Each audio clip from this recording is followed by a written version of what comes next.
오늘 말씀 제목 한번 눈으로 확인하고 한번 입술로 함께 고백하고 말씀 듣겠습니다. 시작. 우리는 그리스도인입니다. 다시 한번 시작. 우리는 그리스도인입니다. 저도 목사이기 전에 그리스도인입니다. 종교개혁자 마틴 루터가 설교자의 저주라고 하는 글에서 그런 말합니다. 왜 설교자가 저주일까? 한번 생각해 보시죠. 왜 설교자가 저주일까? 두 가지 이유를 하는데, 설교자는 하나님의 말씀을 받은 그 말씀을 대언해야 되기 때문에, 사람의 생각을 대언하는 것이 아니라 하나님의 주신 말씀, 몸부림치면서 받은 말씀, 그거 가지고 전해야 되기 때문에 말씀 받기가 쉽지가 않거든요. 만만하지가 않거든요. 그래서 그것이 힘들기 때문에, 그래서 설교자는 저주다. 또 한 가지는 목회자, 설교자는 설교한 대로 살아야 하기 때문에 자신이 없죠. 설교한 대로 살아야 되기 때문에. 그래서 저도 이 제목을 정해놓고 스스로 돌아보는 시간이 되었습니다. 앞으로 몇 주간 이 제목으로 설교할 텐데 제가 두렵고 떨리는 마음으로 이 강단에 설 것 같습니다. 알렉산더 대왕 한 병사가 어느 날 너무 고된 훈련에 힘들어서 탈영을 하게 됩니다. 탈영하다가 잡혀옵니다. 알렉산더 대왕이 탈영병한테 묻습니다. 내 이름이 뭐냐? 내 이름이 뭐냐? 머뭇머뭇하다가 알렉산더입니다. 똑같은 알렉산더입니다. 이때 알렉산더 대왕이 말을 합니다. 내 이름을 바꾸든지 태도를 바꾸든지 하라. 유명한 이야기. 내 이름을 바꾸든지 태도를 바꾸든지 하라. 여러분, 성경에서 그리스도인이라고 하는 말은 바울과 바나바가 안디옥 지역에서 1년 동안 복음 사역을 할 때 믿지 않는 사람들, 교회 밖에 있는 사람들이 그 신앙인들을 향하여서 바로 욕했던 말이 그리스도인이라고 하는 말이, 이 뜻은 뭐냐면 너희들 그리스도밖에 모르는구나. 그리고 그 뜻입니다. 너희들 그리스도밖에 모르는구나. 너희들 그리스도께 미친 사람들이구나. 이게 그리스도인이라고 하는 말입니다. 교회 안에서 나온 말이 아니라 교회 밖에서 나온 말이 그리스도인이라고 하는 말이었습니다. 그래서 크리스트누스, 이게 영어로 크리스찬이라고 하는 말로 변형이 된 거죠. 오늘 저는 본문 베드로 이야기를 통해서 그리스도인이라고 하는 것은 어떤 삶을 살아야 할까 하는 말씀을 잠깐 나누면서 은혜를 나누기를 원합니다. 우리 사복음서 가운데 마태복음에서 베드로가 첫 등장하기 시작합니다. 베드로 이름이 첫 등장합니다. 성경에서는 베드로 딱 한 사람밖에 없습니다. 같은 이름이 없습니다. 시몬이라고 하는, 시몬이라고 그렇게 히브리어로 부르고, 그리고 아람어로 게바, 아시는 대로 반석이라고 하는 뜻을 갖고 있는 게 바로 베드로입니다. 오늘 첫 번째 등장하는 베드로의 모습을 우리가 읽었는데 어부입니다. 근데 예수님이 그 어부인 베드로를 부르시기 시작합니다. 내가 너로 사람 낚는 어부가 되게 하겠다. 지금까지 베드로는 어부였습니다. 물고기 잡았습니다. 그런데 이제부터는 너 물고기 잡지 마, 사람 낚는 어부 되라고 했더니 성경을 보니까 곧 그물을 버리고 따르니라, 이렇게 말하고 있습니다. 곧 그물을 버리고 쫓아갔다. 여러분, 무슨 의미일까요? 저는 생각해 봤습니다. 이것이 가능한 일인가? 주님의 말씀 한마디에 순종할 수 정말 있겠는가 하는 겁니다. 이것이 어떻게 가능할까? 어떻게 하루아침에 인생이 달라지나? 어떻게 그물을 버려, 어떻게 수천만 원, 수억 되는 배를 버립니까? 여러분, 베드로의 인생은 고기 잡아먹는 인생이었습니다. 고기 없으면 살아날 방법이 없는 인생이었습니다. 고기 잡아 가족 먹이고 애들 길러내는 그게 그의 직업이었습니다. 그런데 주님의 한마디에 베드로의 삶이 완전 바뀌었다라고 하는 거예요. 여러분, 그 이유가 뭘까? 오늘 성경에는 나와 있지 않지만 한번 상상력을 동원해 보면 정말 베드로의 내면에는 내가 물고기만 잡아먹고 살아야 하나 라고 하는 생각이 좀 있었을 것이다. 저는 추측해 보는 겁니다. 내가 돈 좀 벌다가 인생 망치면 어떻게 하나, 이 비린내 나는 바다에서 고기 잡아 애들 키우고 이것으로 마치면 어떻게 하나 라고 하는 개인적 생각이 좀 있었다. 저는 그렇게 생각을 합니다. 그렇지 않다면 어떻게 주님 말씀 한마디에 변할까? 쉽지 않을 겁니다. 분명히 베드로는 평상시에 고민했을 겁니다. 내가 돈 벌고 내가 고기 잡고 내가 자식 키우다가 이렇게 끝나면 어떻게 하나, 인생의 허물로만 느꼈을지도 모르겠습니다. 시집장가 보내고 집 사고 이것으로 끝나면 어떻게 하나. 여러분, 그렇게 주님의 한마디에 그물을 버리고 쫓았던 겁니다. 평상시에 고민했기 때문에. 여러분, 삭개오도 마찬가지 좀 아니겠습니까?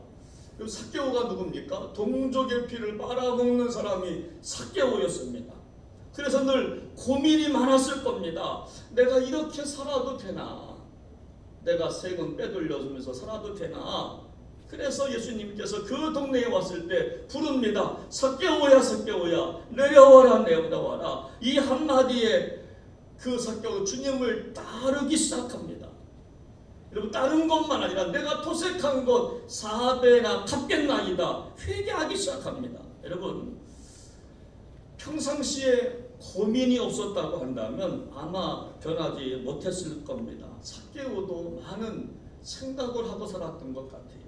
그래서 여러분, 그리스도인들은 말씀을 듣고 고민해야 합니다. 그냥 흘러보내면 안 되고 생각해 봐야 하는 겁니다. 기도하면서 고민하는 겁니다. 말씀을 들으면서 고민하는 겁니다. 찬송 가사를 훑어가면서 고민하는 겁니다.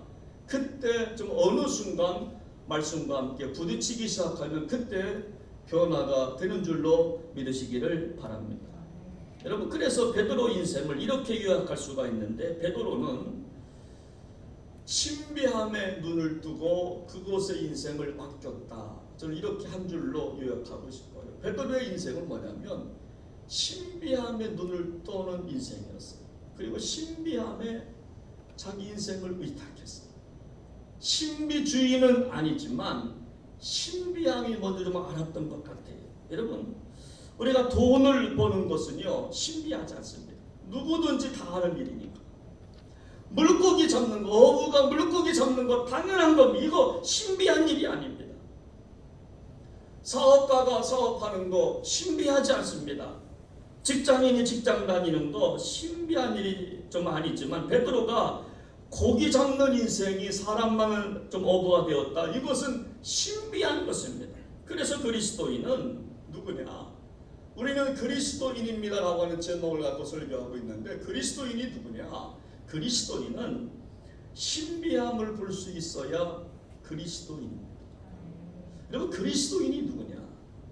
신비함이 있어야, 신비함에 눈을 떠야 그리스도인이에요. 여러분, 기도할 때 마찬가지입니다. 우리가 사업을 위해서 기도해요. 자식을 놓고 기도합니다. 어느 부모치고 자식을 놓고 기도 좀 안 하겠습니다. 다 합니다. 사업가는 사업을 놓고 기도합니다. 근데요, 샤머니즘도 기도합니다. 불자들도 기도합니다. 여러분, 이것은 신비한 게 아닙니다.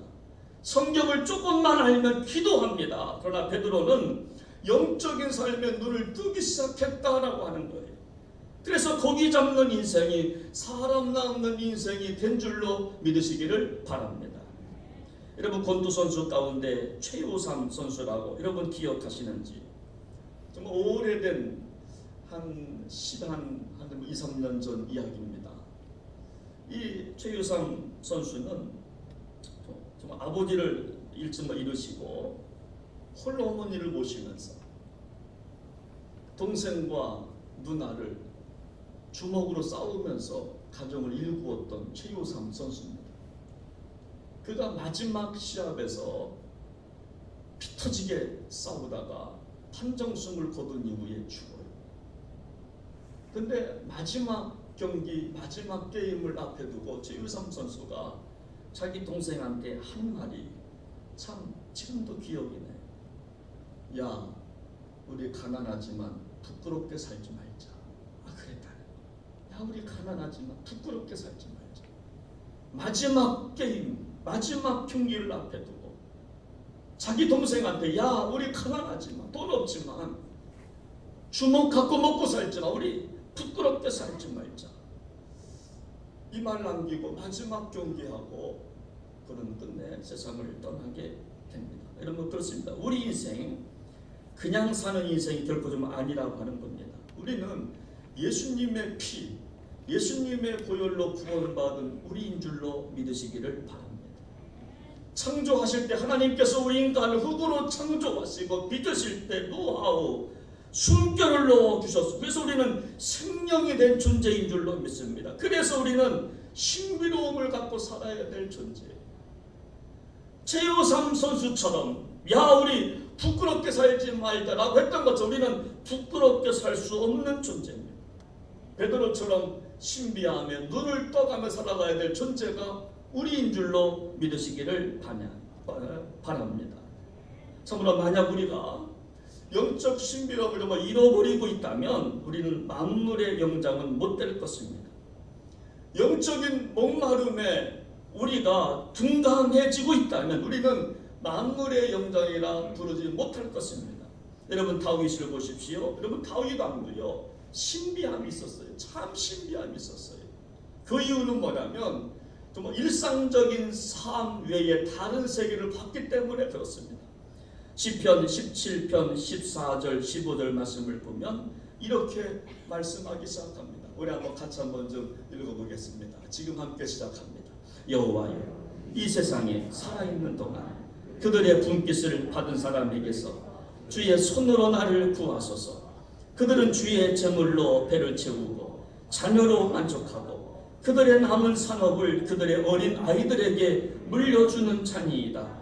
나는 의로운 중에 주의 얼굴을 배우리니 깰 때에 주의 형상으로 만족하리이다. 여러분 여기 보십시오. 하나님 이 세상 사는 사람들을 보십시오. 세 가지 이야기합니다. 하나님 이 세상 사람들은 재물로 배를 채웁니다. 자기가 번 돈으로 배를 채우며 살아갑니다. 그리고 부모는 자녀로 만족하고 살아갑니다. 그리고 남은 산업을 아이들한테 물려주고 살아갑니다. 그러나 나는 여호와의 얼굴을 구하겠습니다. 나를 구원해 주소서. 세상 사람들은 재물로 자기 배를 채우고 자식으로 만족하고 살아가고 돈이 남으면 유산으로 물려주고 살아가지만 나는 주의 얼굴을 뵙고 싶습니다. 주의 얼굴을 구합니다. 여러분 신비하지 않습니까? 신비하지 않습니까? 그러므로 그리스도인들은 영혼의 질문을 던져야 하는 겁니다. 매일같이 던져야 합니다. 내가 왜 일을 하는지를 던져야 합니다. 내가 왜 이 일을 하지? 내가 왜 살지? 내가 왜 공부해야 되지? 라고 하는 것을 우리는 질문을 던져야 된다고 하는 겁니다. 이 질문에 대답 못하면 정말 우리는 영원히 공허할 것입니다. 이 일을 해도 공허할 것입니다. 뭘 해도 공허할 것입니다. 여러분 사도행전 8장을 읽어보면요 베드로 이야기가 나오는데 베드로가 기적을 해갑니다. 여러분 그랬더니 어떤 마술사가 나타나더니 하는 말이 당신의 능력을 돈 주고 사고 싶다고 말을 합니다. 당신의 능력을 돈 주고 사고 싶다고. 그때 베드로가 유명한 말을 합니다. 야, 하나님의 은사, 하나님의 능력은 돈으로 살 수 있는 게 아니야. 만약 돈으로 살 수 있다면 너는 돈과 함께 망할 거야 라고 말을 해요. 하나님의 은사는요 돈 주고 사는 게 아니다. 여러분 정말 영적인 것을 일반화시키면 망한다는 거예요. 성도가 돈 자랑하면 망한다는 거예요. 이유는 뭐냐면 돈 버는 것은 신비하지 않기 때문에 그렇습니다. 그래서 그리스도인이 영적인 신비함을 놓치면 취해지기 시작합니다. 그리스도인이요, 영적인 신비함이 있어야 되는데 이 신비함을 놓쳐버리면, 바꿔버리면, 영적인 것을 물질화시키고 일반화시키기 시작하면 그때부터 취해진다라고 합니다. 여러분, 패션을 생각해 보십시오. 여러분 다 노출하면 패션은 신비함이 없습니다. 드러내지 않은 패션이 진짜입니다. 보일랑 말랑. 그죠? 이게 신비함이에요. 드러내지 않지만 그것 때문에 신비함을 느낄 수 있다면 성공한 패션입니다. 여러분, 사람도 마찬가지입니다. 신비함을 놓치면 60만 남아요. 우리가 신앙생활합니다. 근데 그 안에, 우리 안에 신비함이 없으면요 60만 남아요. 동물과 다를 바가 없어요. 베드로가 어부일 때는 신비함이 없었습니다. 그러나 사람 남는 어부가 되리라 할 때에 그가 즉시 순종하고 그물을 버리고 쫓아갔을 때 그는 신비한 존재가 된 줄로 믿으시기를 바랍니다. 여러분, 사람들은요 드러나는 것을 좋아합니다. 정말 나서는 것을 좋아해요. 겉모습을 따집니다. 속은 보지 않으려고 합니다. 사람을 외모습을 보고 판단하려고 합니다. 중심을 보지 않습니다. 여러분, 그러나 신비함은요 속에 있습니다. 진짜 그래요. 신비함은 늘 속에 있어요. 여러분, 겉에 있는 게 아니에요. 여러분, 오케스트라를 생각해 보십시오. 여러분, 오케스트라의 화려함은요 여러분 바이올린이 아닙니다. 소리를 이끌어가는 바이올린의, 여러분, 오케스트라의 어떤 주목받는 게 아니라 지휘자는요 가장 정말 밑바닥 소리인 콘트라베이스를 듣고 지휘한다고 그럽니다. 오늘도 우리 지휘자님 계시지만 아마 소프라노 소리를 듣기보다 베이스 소리를 아마 들을 겁니다. 그 밑바닥 소리를 듣고 지휘자는 이거를 지휘한다라고 하는 거예요. 지휘자. 여러분, 소리 나는 음을 듣고 지휘하는 게 아니라 잘 들리지 않지만 밑바닥 소리를 듣기 시작한다라고 하는 거예요. 여러분, 우리도 마찬가지입니다. 여러분, 우리는 보이지 않는 소리에 민감해야 합니다. 저는 신방을 하면서 저는 보이지 않는 소리를 듣고 싶었어요. 그래서 제가 물어보게 합니다. 이제 지금은 어느 정도 포줄이 맞춰져 가고 있어요. 아무리 큰 소리를 쳐도 보이지 않는 소리가 묵직하더라고요. 내면의 소리가 있더라고요. 이게 신비한 소리예요. 여러분, 베드로가 왜 정말 위대합니까? 이 땅의 삶을 살다가 컬링하는 순간 베드로는 순종했기 때문에 어부의 인생을 송두리째 바꿔버리고 주님의 부르심에 정말 아멘했기 때문에 그는 정말 위대한 존재가 된 줄로 믿으시기를 바랍니다. 문화부 장관을 지냈던 이어령 선생님의 책이 많이 나오고 있습니다. 이번에도 한 권이 새로 나왔는데 저는 가끔 그분의 책을 제가 읽기를 좋아합니다. 올해 88세가 되었다고 그러죠. 지금 근데 암투병 중에 있다고 그럽니다. 사진 보니까 정말 마르셨어요. 그래서 그분이 요즘 코로나 시대를 겪고 있는 세상을 향하여 한마디 던집니다. 역사적으로 항상 대역병이 지나고 나면 이전보다 번영이 이루어졌습니다. 이 팬데믹 패러독스의 마지막 희망은 기독교입니다. 그는 처음에 예수 믿지 않았어요. 그래서 그가 예수 믿는 과정을 쓴 책이 지성에서 영성으로라고 하는 책에서 그는 자기 딸 이야기를 합니다.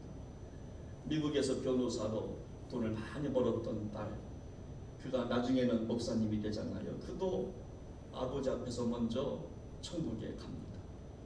그때 미국에 있을 때 저택에 살 동안 딸이 사준 집에서 살 때에 그때 쓴 시 한 편이 있어요. 이렇게 시는 시작됩니다. 내가 살 집을 짓게 하소서. 다만 숟가락 2개만 놓을 수 있는 식탁만한 집이면 족합니다. 밤중에는 별이 보이고 낮에는 구름이 보이는 구멍만한 창문만 있으면 족합니다. 비가 오면 작은 우산만한 지붕을, 바람이 불면 외투자락만한 벽이 있는 집이면 족합니다. 내가 살 집을 짓게 하소서. 다만 당신을 맞이할 때 부끄럽지 않을 정갈한 한 집 한 채를 짓게 하소서. 기울지도 쓰러지지도 않을 집을, 지진이 나도 흔들리지 않을 집을, 내 영혼의 집을 짓게 하소서. 저택에 살면서 나는 부럽지 않다. 나는 주님 오실 때 내가 들어가요. 아니 내가 천국에 가서 살 집 한 채를 짓게 하소서. 나는 부족합니다. 나는 부족합니다. 내 영혼의 집 한 채를 짓게 하소서. 그렇습니다. 우리가 아무리 큰 집이 있어도 행복이 없다면 우리는 내 영혼의 집을 한번 점검해 봐야 하는 겁니다. 내 영혼의 집은 잘 짓고 있나? 그때 신비함이 있는 겁니다. 이 땅에 집을 짓는 거 신비하지 않습니다. 그러나 영혼의 집 한 채 짓는 거, 그것은 신비한 일인 것입니다. 천국에서 내 교패가 붙을 영혼의 집 한 채를 쳐나가는 그 신앙은 아름다운 신앙인 줄로 믿으시기를 바랍니다. 여러분, 베드로는 그래서 인생을 바꾼 겁니다. 고기 잡던 거 포기하고 예수님을 쫓아갔던 겁니다. 그럼 이것이 바로 그리스도인인 줄로 믿으시기를 바랍니다. 사랑하는 여러분, 우리 신앙생활 좀 신비함을 찾아갔으면 좋겠습니다. 정말 일상적인 것에 만족하지 마시고 신비함을 추구하며 살아가시기를 바랍니다. 누가복음 7장을 보면 옥합을 깨뜨린 여인이 나옵니다. 그에게 옥합은 정말 유일한 것이었습니다. 아주 고귀한, 어떤 것과 바꿀 수 없는 아주 그만의 마지막 보물과 같은 것이 옥합이었습니다. 급하게 쓰려고 두었던 그런 옥합이었습니다. 그런데 이것을 예수님의 발 앞에 아낌없이 깨뜨렸다라고 합니다. 그리고 자존심의 상징인 머리털로 예수님의 발을 닦아드립니다. 입술로 예수님의 발에 입맞춤을 해드립니다. 제가 정말 이런 생각을 해봤어요. 이 여인이 옥합을 깨뜨렸을 때 쉬웠을까요? 어려웠을까요? 시작. 자, 옥합을 깨뜨리기 쉬워요? 어려워요? 시작. 여러분, 집 한 채 주님 앞에 드리기 어려워요? 쉬워요? 시작. 저는요, 이 여인에게는 뭐 식은 죽 먹기였다 생각을 해요. 교회가 뭔지 아세요? 이 여인은 그리스도인이기 때문에. 그리스도인이기 때문에 이 여인의 옥합을 깨뜨린 것은 쉬웠다고 저는 생각을 해요. 여러분, 그리스도인은요, 주일 성수하기가 쉬울까요? 어려울까요? 시작. 그 이유는 그리스도인이기 때문에. 그리스도인은 주일 성수하는 거 문제가 아니에요. 여러분, 우찌모라 간조라고 하는 그 일본 목사님은요, 여러분 그런 말을 합니다. 왜 주일이 한 번이어야 하냐? 일주일에 2번이면 안 되냐? 이렇게 그랬다는 거예요.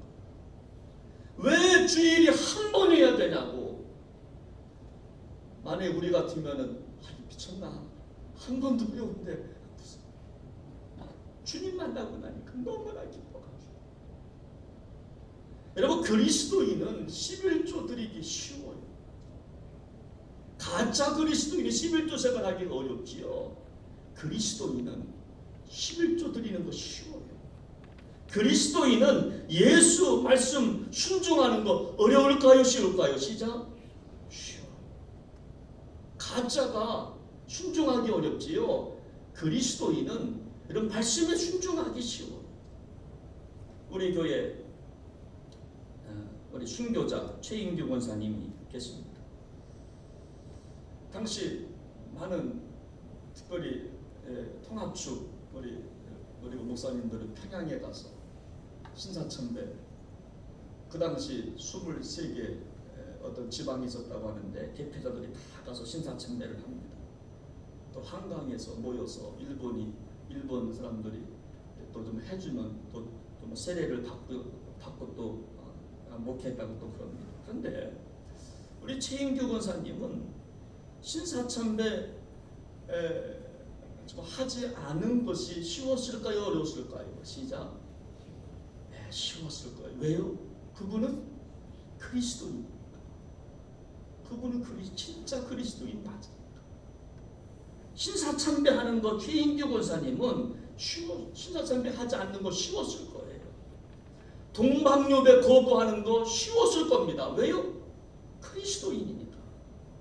여러분 그러나 almost 크리스찬은 어려워요. 여러분 거의 크리스찬은 어려워요. 아직까지도 세상과 교회에서 줄다리기 하는 사람들은 어려워요. 주일 성수하는 거 어려워요. 한 발은 세상에 한 발은 교회에 와 있는 사람들은 신앙생활 지키는 거 어려워요. 그러나 그리스도인은 쉬워요. 따라서 그리스도인에게는 세상이 할 수 없는 신비함이 있는 거예요. 신비함이 없으면요 우리 취해지기 시작합니다. 예수 믿을수록 취해지기 시작합니다. 여러분 정말 옷을 못 입어서 취해지는 게 아니에요. 신비함이 없으면 가면 갈수록 취해지기 시작합니다. 저는 그런 것들을 봅니다. 순종할 순간에 순종하지 못하는 사람들을 보면 참 안쓰러울 때가 많아요. 야, 그게 고비인데 그 넘어가지 못합니다. 그 고비만 넘으면 되는데, 오아시스가 발견되는데, 가나안 땅이 있는데 그거를 넘어가지 못하는 거예요. 해야 할 일 앞에서 머뭇머뭇하는 사람들을 볼 때 참 안쓰러울 때가 있어요. 야, 그거 넘지 못합니다. 왜요? 아직도 almost 크리스찬밖에 안 되기 때문에 그래요. 진짜 같으나 가짜예요. 여러분 존 웨슬리 목사님은 그의 설교 almost 크리스찬, 거의 크리스찬이라고 하는 설교에서 여러분 짝퉁도 정직을 말합니다. 짝퉁도 정직을 추구한다고 합니다.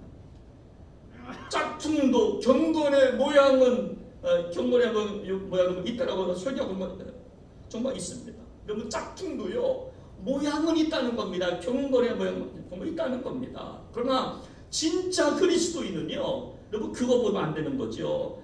그가 사랑하는가 안 하는가 이거 보면 안다는 거예요. 여러분 요한일서 5장 10절에 보니까 그리스도인은요 증거가 있답니다. 어떤 증거? 진짜 사랑하는가, 하나님을 사랑하는가, 이웃을 사랑하는가, 믿음이 있는가. 여러분들은 그리스도인입니까 아닙니까? 여러분 중국 선교사 김요섭 목사님께서 그런 이야기를 합니다. 중국 선교를 하다 보면 참 어려운 문제도 많은데 그는 중국 선교하면서 목사라고 말해본 적이 없대요. 그런데 사람들이 막 몰려온답니다. 목사라고 말해본 적이 없는데 사람들이 몰려와서 교회가 세워진답니다. 하루는 교우들과 어디를 다녀오다가 도적대를 만납니다. 도적대. 그래서 도적대들한테 다 줍니다. 뭐 원하느냐? 돈 다 줍니다. 심지어 숨겨놓은 것까지도 다 줬답니다. 숨겨놓은 거 다 가져가라고. 그랬더니 사람들이 말합니다. 목사님 왜 숨겨놓은 것까지 주느냐고. 그러니까 목사님이 그렇게 가르치는 거예요. 지난주 성경 공부 뭐 했냐고. 속옷을 달라면 포도까지 주고 어림땀을 대면 괭병까지 되려고. 여러분 그 설교에 좀 안 했느냐. 그래서 다 줬다는 겁니다. 여러분 그랬더니 하루 지나고 나서 도적 두목이 찾아왔다는 거예요. 빼앗아간 거를 도로 가지고 찾아왔습니다. 그 이유는 뭐냐면 지금까지 도적 생활하면서 30년 하면서 이런 사람 처음 봤다는 거예요. 그래서 잠이 안 오더라 말하는 거예요. 진짜 당신이 누구냐. 지금까지는 사람들이 안 뺏기려고 싸우다가 내가 죽이고 했는데 당신은 뭐 다 줬잖아요. 없는 것까지 숨은 거 다 줬다는 겁니다. 여러분 이것이 바로 증거라고 하는 거예요. 증거라고 하는 거예요. 여러분 현대 과학자들의 고민이 뭔지 아십니까? 여러분 그분들이 그런 말합니다. 우리는 인간의 과학기술 문명이 발전할수록 우리의 영혼과 정신과 의식이 따라와 주지 못하고 있음이 두렵다. 이렇게 정의합니다. 여러분, 현대 과학자들이요, 뭘 두려워하는가 하면 인간의 과학기술 문명이 발전하면 발전할수록 인간의 영혼과 정신과 의식이 따라와 주지 못하는 것이 두렵다는 겁니다. 과학은 진보하고 있는데, 삶의 질은 높아가고 있는데 인간의 의식이 따라와 주질 못하다는, 의식과 정신세계와 영혼이 후퇴하고 있다는 겁니다. 그래서 말하는 겁니다. 과학기술의 발전보다 영혼의 발전이 늦어지면 지구는 소망이 없다는 겁니다. 저는 정말 이 시대가 그런 시대가 아닌가 생각을 해요. 과학기술은 발전하지만 영혼의 발전이 없어요. 사고, 지각, 생각하는 영역이 짧아져갑니다. 뭔 말하는지를 모릅니다. 생각하는 게 두려웠다라고 하는 거예요. 정말 그렇습니다. 제가 중학교, 초등학교 다닐 때 우리 영어 얼마나 순수했어요. 근데 지금은 어떻습니까? 옛날보다 훨씬 더 잘 살고 있잖아요. 제가 고무신 신고 다녔다고 한다면 안 믿어요. 목사님이 70이냐고. 저 70 아니지만 저는 고무신 신고 다녔습니다. 고무신 신고 책보 이렇게 좀 X자에 딱 내고 거기다가 그거 딱 내고 막 달리고 막 그랬거든요.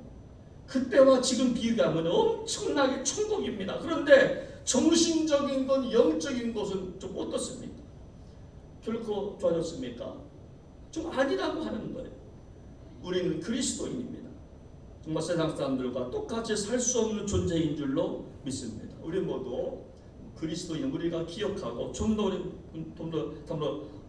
영적인 것을 우리가 추구하면서 신비하며 눈을 떠 갈 수 있는 저와 여러분들 되시기를 주의 이름으로 축원합니다. 우리 함께 시간 찬송한 곡 우리 부르면서 오늘 말씀 한번 놓고 기도하기 원합니다. 이 가사를 보면요, 참 너무나 좋아요. 우리 주여, 우리 연약합니다. 우린 오늘 힘겨워합니다. 그리스도인이라고 하지만 우리 무너질 때가 많거든요. 그래서 우리는 너무 연약합니다. 힘을 달라고 한번 그런 한번 곡인데 우리 한번 부르시면서 오늘 말씀 한번 정리하도록 하겠습니다.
세상 위에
우리는 그리스도인입니다.